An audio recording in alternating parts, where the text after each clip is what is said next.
3 రోజులు ప్రజలకు కేసీఆర్ దూరం విశ్రాంతి కోసమని పార్టీ ప్రకటన. గత 10 ఏళ్ల నుంచి చేస్తున్న పనే కదా సార్ అది. ప్రజలతో ఆత్మీయ సమావేశాలు మాజీ సీఎం కేసీఆర్ 3 రోజుల విరామం ప్రకటించారు. శనివారం నుండి సోమవారం వరకు దూరంగా ఉంటానని కేసీఆర్ కు విశ్రాంతి ఇవ్వాలని పార్టీ నిర్ణయించినట్లు శుక్రవారం ఒక ప్రకటన వెలువడింది.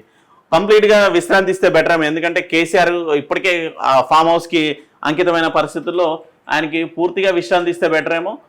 ఇప్పటికైనా కేటీఆర్ కానీ హరీష్ రావు కానీ పార్టీ పగ్గాలు తీసుకొని విస్తృతంగా రాష్ట్రంలో పర్యటించి వాళ్ళు చేసిన ఏదైతే అన్యాయాలు ఉన్నాయో వాటిపైనే దృష్టి పెట్టి ఎక్కడెక్కడ వాళ్ళు మిస్టేక్ చేశారు, ఆ మిస్టేక్స్ ఏంటి అనేది తెలుసుకుంటే బెటర్ ఏమో. సో కేసీఆర్తో చర్చించి ఈ నిర్ణయం తీసుకున్నట్లు సమాచారం. మరో ప్రకటన వెలువడే తదుపరి సమావేశాలు పునఃప్రారంభం అవుతాయని పార్టీ తెలిపింది.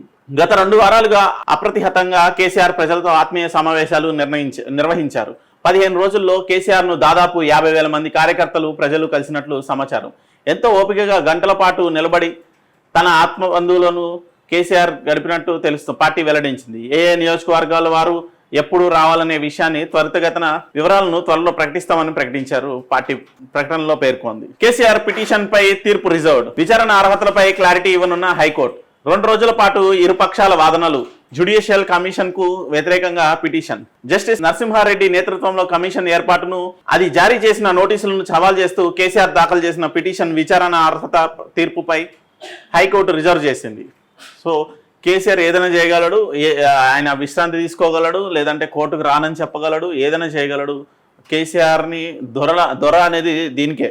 ఎందుకంటే కోర్టులను కూడా ఆయన ఇది చేయడు, మళ్ళీ కోర్టుల దగ్గరికి వెళ్తాడు ఏదో న్యాయం చేయాలన్నట్టు. బీఆర్ఎస్లో మిగిలేది 5గురేనా? ఎమ్మెల్యేలపై కాంగ్రెస్ బీఆర్ఎస్ నేతల మధ్య ఫోన్లో డిస్కషన్. షాక్ అయిన కేసీఆర్ సన్నిహిత లీడర్.